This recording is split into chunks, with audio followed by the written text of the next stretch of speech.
દેશના વડાપ્રધાન નરેન્દ્ર મોદી અને આ ગુજરાતના મુખ્યમંત્રી ભૂપેન્દ્ર પટેલ સાહેબને વિનંતી કરું છું, હાથ જોડું છું કે તાત્કાલિક ધોરણે હર્ષ સંઘવીનું રાજીનામું લેવામાં આવે, કારણ કે આ ગુનાહિત પ્રવૃત્તિઓ ગુજરાતની અંદર દિવસે ને દિવસે વધી રહી છે।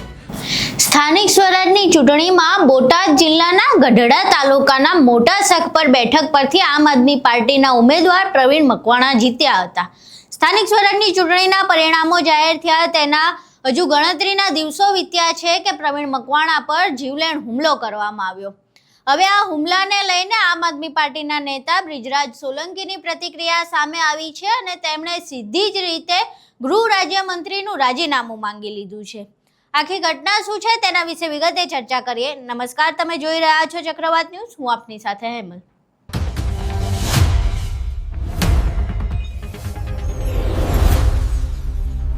સ્થાનિક સ્વરાજની ચૂંટણીના પરિણામ સામે આવ્યા તેના ગણતરીના દિવસો હજુ તો વીત્યા છે, ત્યાં બોટાદ જિલ્લાના મોટા સખપર જે બેઠક હતી ત્યાંથી જીતેલા આમ આદમી પાર્ટીના ઉમેદવાર પ્રવીણ મકવાણા પર જીવલેણ હુમલો કરવામાં આવ્યો।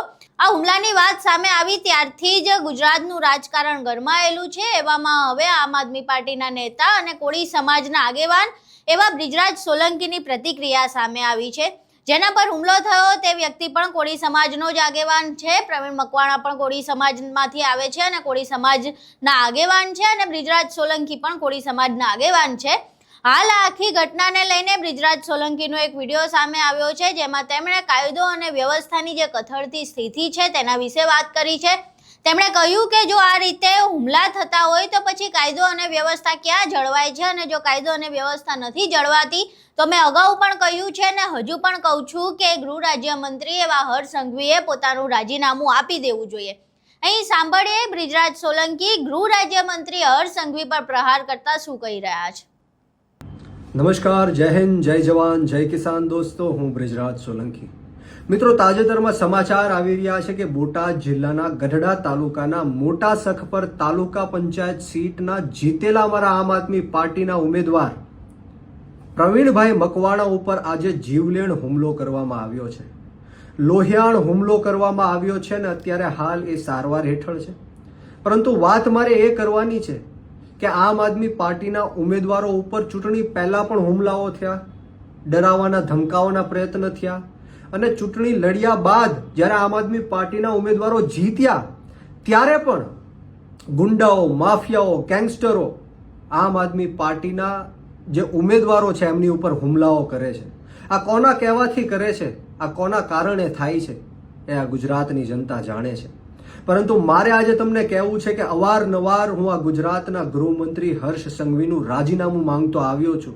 આની પહેલાના વિડીયોમાં ડ્રગ્સને લઈને મેં રાજીનામું માંગ્યું, પરંતુ આજે હર્ષ સંઘવી પાસેથી નહીં, મારે આ દેશના વડાપ્રધાન નરેન્દ્ર મોદી અને આ ગુજરાતના મુખ્યમંત્રી ભૂપેન્દ્ર પટેલ સાહેબને વિનંતી કરવી છે કે તાત્કાલિક ધોરણે હર્ષ સંઘવીને પદ ઉપરથી હટાવવામાં આવે, એનું રાજીનામું લેવામાં આવે।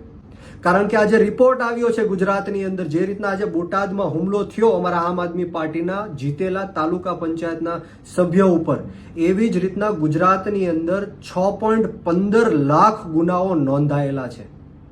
આવા અનેક લોકો હશે જેમની FIR લેવામાં નહીં આવી હોય, એમને ધાક ધમકી આપીને નોંધાવવામાં નહીં આવી હોય, આવા અનેક પ્રયત્નો, ષડયંત્ર કર્યા હશે, છતાં પણ 6.15 લાખ ગુનાઓ આ ગુજરાતની અંદર નોંધાયા છે અને એમાં 58% ગુનાઓ દારૂ અને ડ્રગ્સના છે।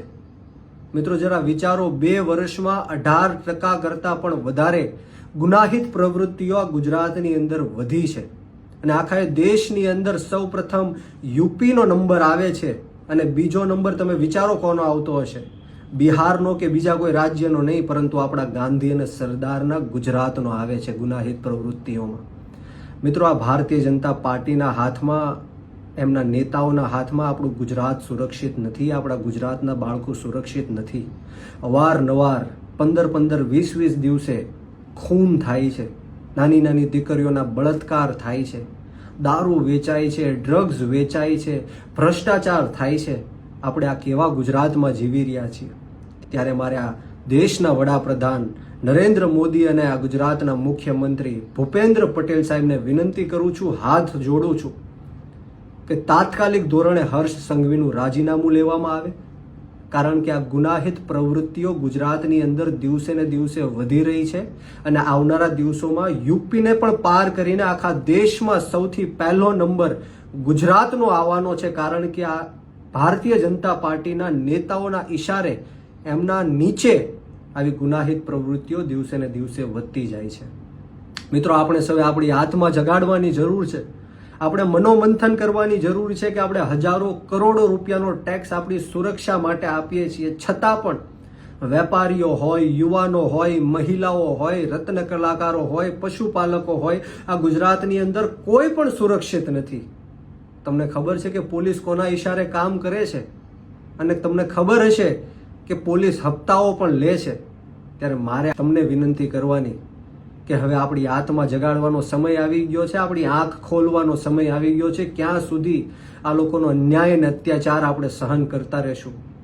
અને સાથોસાથ મારે એ પણ આજે વિનંતી કરવાની કે બોટાદની અંદર પ્રવીણભાઈ મકવાણા, જે અમારા આમ આદમી પાર્ટીના જીતેલા તાલુકા પંચાયતના સદસ્ય છે, એમની ઉપર જે જીવલેણ હુમલો કરવામાં આવ્યો છે, એમના જે મારનાર ગુંડાઓ છે, અપરાધીઓ છે, આરોપીઓ છે, એમને તાત્કાલિક ધોરણે પકડવામાં આવે. નહીંતર આમ આદમી પાર્ટી આવનારા દિવસોમાં સમગ્ર ગુજરાતની અંદર ગાંધી ચિંધ્યા માર્ગ ઉપર અને જરૂર પડે તો શહીદ આઝમ સરદાર ભગતસિંહના માર્ગ ઉપર પણ અમારી આંદોલન કરવાની તૈયારી છે. જય હિન્દ, જય જવાન, જય કિસાન, ભારત માતા કી જય. અહીં તમે બ્રિજરાજ સોલંકીને સાંભળ્યા. હવે બ્રિજરાજ સોલંકી સીધી રીતે નાયબ મુખ્યમંત્રી અને ગૃહ રાજ્યમંત્રી એવા હર્ષ સંઘવીનું રાજીનામું માંગી રહ્યા છે. તેઓ સ્પષ્ટપણે કહી રહ્યા છે કે જો કાયદો વ્યવસ્થા જળવાતી જ નથી તો તમે ગૃહ વિભાગ લઈને શા માટે બેઠા છો? એટલે તમારે રાજીનામું આપી દેવું જોઈએ. હવે જે બ્રિજરાજ સોલંકીની આ વાત છે, જે રાજીનામું માંગવામાં આવ્યું છે, તે રાજીનામું માંગવા બાદ ગુજરાતનું રાજકારણ કેટલું ગરમાય છે, તેની અસર ગુજરાતના રાજકારણમાં કેટલી પડે છે અને જે નાયબ મુખ્યમંત્રી હર્ષ સંઘવી છે તે આને કઈ દ્રષ્ટિએ લે છે તે જોવું રહ્યું. તમને શું લાગે છે? બ્રિજરાજ સોલંકીએ જે માંગ કરી છે કે ગૃહ રાજ્યમંત્રી અને નાયબ મુખ્યમંત્રીએ રાજીનામું આપી દેવું જોઈએ, તમને તેમની આ માંગ કેટલી યોગ્ય લાગે છે? જે પ્રમાણે આમ આદમી પાર્ટીના જીતેલા ઉમેદવાર પર હુમલો થયો છે તે વિશે તમારું શું માનવું છે? તમારા મંતવ્યો અમને કોમેન્ટ બોક્સમાં જરૂર જણાવજો. વિડીયો પસંદ આવ્યો હોય તો વિડીયોને લાઇક કરજો, શેર કરજો અને અમારી ચેનલને સબસ્ક્રાઇબ કરવાનું ભૂલશો નહીં. નમસ્કાર.